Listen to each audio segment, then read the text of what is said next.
পশ্চিমবঙ্গের অনেক ক্যান্ডিডেটরাই আজ বিহারে গিয়ে পরীক্ষা দিয়েছে, তারা সফল হয়েছে এবং তারা অলরেডি চাকরি করছে। এইবারও পশ্চিমবঙ্গ থেকে অনেক ক্যান্ডিডেটরাই বিহারে গিয়ে পরীক্ষা দিয়েছে। আজ 20th জুন, আজ 11-12 পরীক্ষার সমাপ্তি হলো। এখন প্রশ্ন উঠে আসবে, ম্যাম অ্যান্সার কি, কবে আউট হবে, পাসিং মার্কস কত আছে, এবং তার সাথে তোমাদের আজকে আমি জানাবো যে নেক্সট আপডেট কবে আসতে পারে, বিহারে কতবার পরীক্ষা হচ্ছে স্কুল সার্ভিস। তাহলে চলো টোটাল ডিটেলসটাই আজকে এই ভিডিওর মধ্যে তোমাদের সাথে শেয়ার করছি।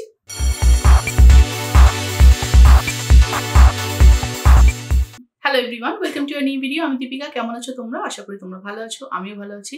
আজকে এই ভিডিওর মধ্যে তোমাদেরকে অল ডিটেলসটা আমি জানিয়ে দেবো। দেখো, যেহেতু আমাদের বর্তমানে স্টেটে এখনো পর্যন্ত চাকরির কোনো আপডেট নেই, তাই বর্তমানে এই রাজ্যের কিন্তু অনেক ক্যান্ডিডেটই আজ বিহার, ঝাড়খণ্ডে গিয়ে পরীক্ষা দিচ্ছে। সে সরকারি চাকরি হোক অথবা প্রাইভেট চাকরি হোক না কেন, সেই সরকারি স্কুল অথবা প্রাইভেট স্কুল, বিভিন্ন রকম পদের জন্য কিন্তু তারা এলিজিবল এবং তারা কিন্তু পরীক্ষা দিচ্ছে। তাই যারা চিন্তা ভাবনা করছো যে নেক্সট যে আপডেট আছে সেখানে ফর্ম ফিল আপ করবে কি না, তাদেরকেও জানিয়ে রাখি, অবশ্যই আপডেট করো। কারণ এরকম অনেক ক্যান্ডিডেট আছে যারা আমাদের পশ্চিমবঙ্গে থাকে, তারা কিন্তু অলরেডি বিহারে গিয়ে পরীক্ষা দিচ্ছে এবং তারা কিন্তু ওখানে চাকরিও পেয়ে গেছে। দেখো, যেহেতু ডিএলএড বিএড করা, সেহেতু আমি একই তোমাদেরকে সাজেস্ট করব যে নিজের পড়াশোনাটাকে এবার কাজে লাগানোর সময় চলে এসেছে, এবং যেহেতু যেখানে তোমাদের চাকরি সেখানে তোমাদের নিজেদের বাসস্থানটা তৈরি করে নিতে হবে। একটা চাকরি আমাদের পেতেই হবে। তো আজকে 20th জুন, আজকে অলরেডি কিন্তু 11-12 পরীক্ষা শেষ হচ্ছে বিহারে, অলরেডি সমাপ্তি হয়ে গেছে। এখন কথা হচ্ছে যে তোমাদের কবে রেজাল্ট আউট হবে, এই ডিটেলসটাই কিন্তু আজকে তোমাদের সাথে আমি শেয়ার করছি।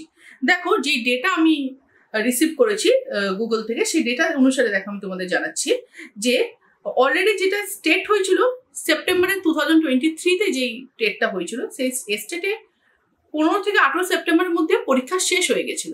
ওকে, তার রেসপেক্টে অ্যান্সার কি আউট হয়েছিল 20th সেপ্টেম্বর এবং রেজাল্ট আউট হয়ে গিয়েছিল 3rd অক্টোবর। ওকে, তো এই টাইম পিরিয়ডের মধ্যে কিন্তু অলরেডি কমপ্লিট হয়ে গেছে। নেক্সট জুনের যে পরীক্ষাটা হলো, মানে যেটা মার্চে হওয়া উচিত ছিল সেটা জুনে হলো, মানে ভোটের জন্য কিছুটা পিছিয়ে গেল। তো জুনে যেই মানে 20th জুন যে পরীক্ষা শেষ হচ্ছে, অ্যানালাইসিস করে এটাই জানা যাচ্ছে যে দেখো, মিনিমাম 25th জুনের কিন্তু অ্যান্সার কি পাবলিশড হয়ে যাওয়া উচিত। যেহেতু সিবিটি ফরম্যাটে আছে, তো বেশি দিন তো সময় লাগে না, মানে কপি স্ক্যান হয়ে নাম্বার আউট হতে। তো 25th জুন কিন্তু অ্যান্সার কি আউট হয়ে যাওয়া উচিত এবং 8 জুলাইয়ের মধ্যে কিন্তু রেজাল্ট আউট হয়ে যাওয়া উচিত।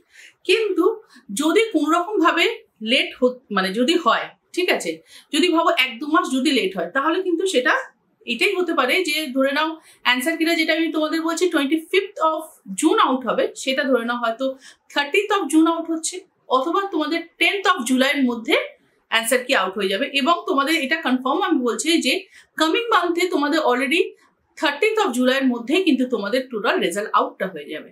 ওকে, এই প্রসেসটা কিন্তু কমপ্লিট হয়ে যাবার কথা, মানে এটা টোটাল ডেটা অ্যানালাইসিস করে এটাই বোঝা গেছে। ওকে, এবার তোমাদের আমি বলে দিই যে পাসিং মার্কস কত আছে। দেখো, বিহারের যে জেনারেল ক্যান্ডিডেট আছে সকলের জন্য কিন্তু 50% মার্কস থাকবে, পাসিং মার্কস। ওকে, 50%।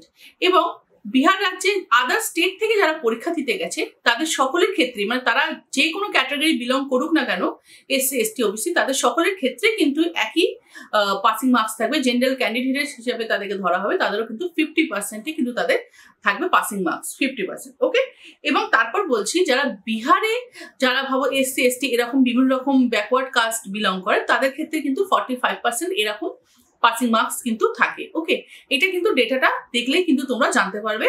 পসিবিলিটি হলে পরের ভিডিওতে আমি এটা নিয়ে আরো বিস্তারিত আলোচনা করে দেবো। এইটুকুনি তোমাদের জানিয়ে রাখলাম। বিহার স্টেট থেকে যদি কেউ বিলং করে বা ওখানে যদি কোনো রকম এসসি এসটি কেউ যদি থাকে, সেখানে তাদের ক্ষেত্রে কিন্তু 45.5% পাসিং মার্কস থাকবে। এবং আদার স্টেট থেকে সে যে কোনো ক্যাটাগরি বিলং করুক না কেন, সবের জন্যই কিন্তু 50% থাকবে পাসিং মার্কস। ওকে, এবার তারপর তোমাদের জানাই যে বিহার স্টেটে পরীক্ষা কতবার হয়। তো বিহার স্টেটে বছরে 2বার পরীক্ষা হয়, একটা হয় মার্চে, একটা হয় সেপ্টেম্বরে। তোমাদের বারে বারে বলছি, এই বছর যেহেতু একটু লেট হয়ে গেল ডিউ টু ভোট, কিন্তু সেপ্টেম্বরে পরীক্ষাটা যত সম্ভব জানা যাচ্ছে একদম টাইম টু টাইমই সেপ্টেম্বরে পরীক্ষা হবে। যেহেতু সেপ্টেম্বরে পরীক্ষা হবার সম্ভাবনা 100% সেই জন্য তার আপডেট, তার নোটিফিকেশন, তার ফর্ম ফিল আপ সবটাই কিন্তু জুলাই মাসে তোমরা পেয়ে যাওয়ার কথা, বা তোমরা জুলাই মাসে পেয়ে যাবে। ঠিক আছে, এইটাও সম্পূর্ণ তোমাদেরকে আমি ডেটা অ্যানালাইসিস করেই তোমাদের জানাচ্ছি যে জুলাই মাসে কিন্তু তোমাদের নেক্সট আপডেট, নেক্সট এক্সামের আপডেট, তার ক্রাইটেরিয়া, অল ডিটেলসটাই কিন্তু তোমরা পেয়ে যাবে। বিহার স্টেটের এই আলোচনাগুলো আজকে তোমাদের কাছে আমি উপস্থাপন করলাম। তোমাদের যদি কোনো প্রশ্ন থাকে তাহলে অবশ্যই কিন্তু আমি কমেন্টসে করো, তার অ্যান্সার নিয়ে কিন্তু অবশ্যই পরবর্তী ভিডিওতে আমি আলোচনা করবো। চ্যানেল নতুন থাকলে কিন্তু চ্যানেলটাকে অবশ্যই সাবস্ক্রাইব করে নিতে হবে, কারণ আমি দেখো আমার এভারগ্রিনের মধ্যে বিভিন্ন রকম স্কুল সার্ভিসের কিন্তু আপডেটগুলো দিতে থাকি, সেটা আমাদের স্টেট হোক বা আদার স্টেট হোক না কেন, আমি তোমাদের ব্যাক টু ব্যাক কিন্তু ভিডিও দিতে থাকি। এবং আমাদের স্টেটেরই অনেক প্রাইভেট স্কুলেরও কিন্তু ভ্যাকেন্সি তোমাদের দিতে থাকি, তার সাথে কেন্দ্র সরকার রাজ্য সরকারের পরীক্ষার বিভিন্ন রকম পরীক্ষার আপডেট এবং ভ্যাকেন্সিস গুলোও কিন্তু বিভিন্ন রকম পদে তোমাদেরকে জানাতে থাকি। তাই চ্যানেল নতুন থাকলে চ্যানেলকে সাবস্ক্রাইব করে নিতে হবে, এই ভিডিওটা পছন্দ হলে একটা লাইক করতে হবে। দেখা হচ্ছে আমাদের খুব তাড়াতাড়ি আর একটা পরবর্তী ভিডিওতে। সকলে সুস্থ থেকো, ভালো থেকো, বাই।